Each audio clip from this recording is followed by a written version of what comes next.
आवश्यक है। इसलिए आवश्यक है कि राम मंदिर बन के जानते क्या संदेश देगा? दुनिया का इतिहास भरा पड़ा है कि भाई भाई की गर्दन काट के गद्दी पे बैठा, बेटा बाप को मार के गद्दी पे बैठा। यह दुनिया को एक संदेश देगा कि एक ऐसा भी महापुरुष है, एक ऐसे भी भगवान है, एक ऐसी महान संस्कृति है जहां पिता के एक वचन के लिए संपूर्ण राज्य छोड़कर बेटा जंगल में चला जाता है। जहां जिसको राज मिलने वाला होता है वो खड़ाऊ रख के शासन करने लगता है, दूसरा भाई जंगल में चला जाता है। यह संदेश देगा। और दूसरा संदेश जानते क्या देगा? आज दुनिया में देखिए क्या है, रशिया ने यूक्रेन पर अटैक किया हुआ है, हमास ने इजराइल पर अटैक किया हुआ है, चाइना ने पहले तिब्बत को एक्वायर किया, अब ताइवान के ऊपर नजर है, कुवैत को इराक ने कैप्चर कर लिया। एनेक्सेशन, सब्जुगेशन एंड डोमिनेशन, पूरी दुनिया में कॉन्फ्लिक्ट है। भगवान राम ने क्या संदेश दिया? जब लंका को जीता, क्या एनेक्सेशन किया, अपने राज्य में मिलाया? नहीं। उसका सब्जुगेशन किया, कोई अपना डिप्यूटी अपॉइंट किया? नहीं। उसका कोई डोमिनेशन किया कि कोई उससे ट्रीटी रिक्वायर? नहीं। कहा भाई अपने अपने धर्म का पालन करो, बस हम इतने ही में करते हैं। तो पूरी दुनिया को जियोपॉलिटिकल संदेश अगर कोई देगा तो वो ये देंगे। और मैं एक बात और कहना चाहता हूं, जो आपने कहा राम शब्द का अर्थ जानते क्या है? रम धातु से बना है। जैसे आपने हिंदी में और संस्कृत में शब्द सुना होगा रमणीक स्थान, रमता जोगी, यानी जिसमें चीज सेटल हो। राम शब्द का संस्कृत में अर्थ है रमन्ते इति रामः, अर्थात वह एलिमेंट जिसमें संपूर्ण संसार सेटल्ड है। और वो एलिमेंट का संघर्ष किससे है? दशानन से, 10 मुख वाले रावण से, उसकी 10 इंद्रियों की बहिर्मुखी पिपासा से। और राम उत्पन्न कैसे होंगे? राम के पिता क्या नाम है? दशरथ। तो 10 इंद्रियों को रखेंगे तब भगवान, तब डिवाइन एलिमेंट आपके अंदर उत्पन्न होगा। Extrovert tendency of all the 10 senses को डिस्ट्रॉय करेगा और धर्म स्थापित होगा। जब ये कहने लगते हैं ये राम वो राम, तो मुझे जानते क्या नजर आता है? वही बच्चों को एलिमेंट्री पढ़ाया जाता है 1 2 3, फिर आगे जाके वो फ्यूचर में एमएससी मैथमेटिक्स भी करता है, बैलिस्टिक इक्वेशन भी बताता है। पर ये कहेंगे नहीं वो बैलिस्टिक इक्वेशन है तो फिर तो 1 2 नहीं पढ़ाना चाहिए, क्योंकि वो तो अलग है। मैं पहले भी उदाहरण दे चुका हूं। 4 - 3 = 1 होता है।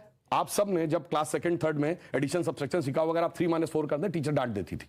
बेवकूफ ये नहीं पता 3 - 4 नहीं हो सकता, पर 3 - 4 होता है -1। ये बताएंगे -1 का स्क्वायर रूट होता आई, जो सारी बैलिस्टिक इक्वेशंस का मेन अंग।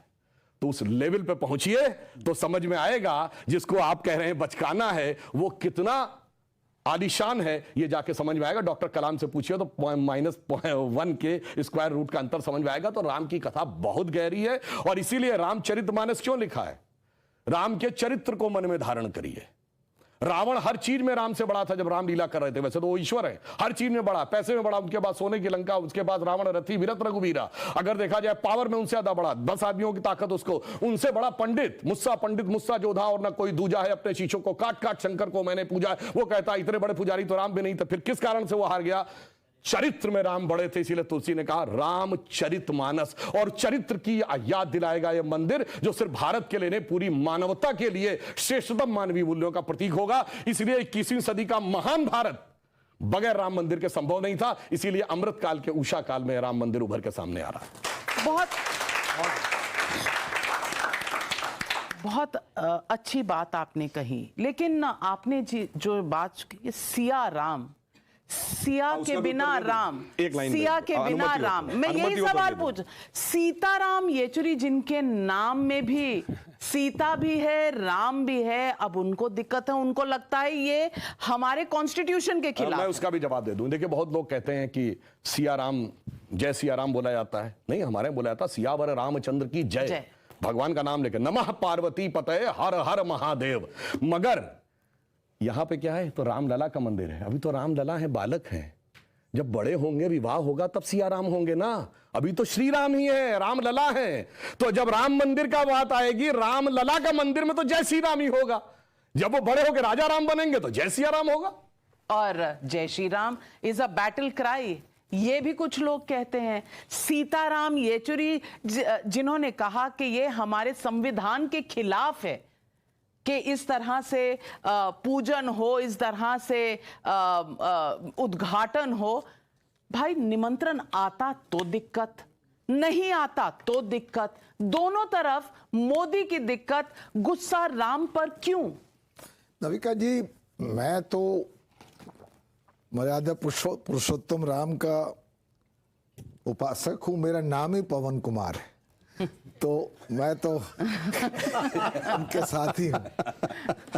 पर कभी कभी मुझे सुधांशु जी की बात से लगता है कि संविधान को हटा देना चाहिए। अब सारी प्रेरणा के स्रोत श्री राम है।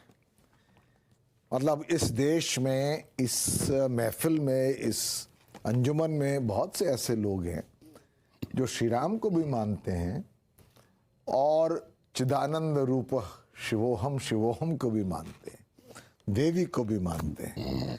तो मैं समझता हूं कि एक हद तक तो ये कहना सही है कि श्री राम इस देश की, जैसे मेरे मित्र रंगनाथन जी ने कहा, एक सिविलाइजेशनल वैल्यूज के प्रतीक हैं। और हम हैं एक एंशिएंट सिविलाइजेशन और एक young nation. We are an ancient civilization. तो श्री राम का पूजन, उनके लिए एक भव्य मंदिर बनाने में कोई किसी को परेशानी नहीं होनी चाहिए। साथ में मैं ये कहना चाहता हूं कि सब चीज को दरकिनार करके अब श्री राम को, कि वो हर चीज के वो आज प्रेरणा, यानी इस देश में अगर श्रीलंका के साथ हमारे संबंध बनने तो हम श्री राम जी के पास जाएं।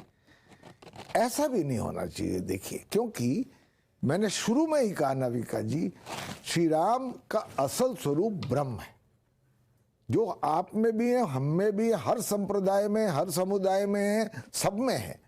और एक श्री राम जी की खास व्याख्या है।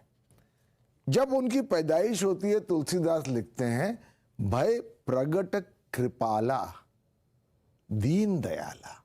वो कृपालु हैं। जब हम वो जो भजन सब गाते हैं, श्री रामचंद्र कृपालु भज मन। कृपालु भज, तो इसलिए एक श्री राम को एक वेपनाइज करने की जो कोशिश होती है, मैं समझता हूं कभी कभी गलत हाथों में उसका दुरुपयोग होता है। मेरा ये मानना है कि देश, नाविका जी, कमज़ोर अपने अतीत से नहीं होते। देश कमज़ोर होते हैं जिस तरह से उनको उनका अतीत पढ़ाया जाता है। 70 साल से हमें हमारा अतीत ये पढ़ाया गया है कि जो हमारे अगेंस्ट हिस्टोरिकल इनजस्टिसेस हुए हैं उनको माफ़ कर दो, उनको भूल जाओ। मैं बार बार, जैसे पवन जी ने बात करी कि सुधांशु जी जो चाहते हैं कि कॉन्स्टिट्यूशन हट जाए, राम राज्य आ जाए। कॉन्स्टिट्यूशन के पन्नों पे जहाँ पे फ्रीडम ऑफ स्पीच है, आर्टिकल है, उस पे एक इंस्क्रिप्शन है, इमेज है, लॉर्ड राम सीता मैया के साथ और लक्ष्मण जी के साथ अयोध्या वापस लौट रहे हैं।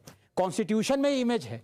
और ये आप किस राम राज्य की बात करते हैं? राम राज्य का मतलब मैं जानता हूं जिस तरह से जस्टिस दिया गया हर किसी को, इतने एक्सट्रीम तक जस्टिस चला गया कि अपनी वाइफ को भी उन्होंने नकार दिया और जो कुछ कह रहा था उनके अगेंस्ट उसको जस्टिस देने के, मतलब एब्सोल्यूट एक्सट्रीम। ये तो वैसे महिलाओं को पसंद नहीं है वाल्मीकि जी का ये जो प्रसंग। हाँ, पर मैं ये कहना चाह रहा हूं कि राम राज्य का मतलब है जस्टिस। ये कैसा जस्टिस है जहां पे हिंदुओं, ये कैसा राम राज्य आ गया है हिंदुओं के लिए, जहां पे हिंदू अगर कहते हैं कि ये मंदिर हमारा है, ये हमें वापस दो, वो कोर्ट्स को भी अप्रोच नहीं कर सकते जस्टिस के लिए। कम से कम जजमेंट आपके अगेंस्ट जाए, फॉर जाए, वो अलग बात है।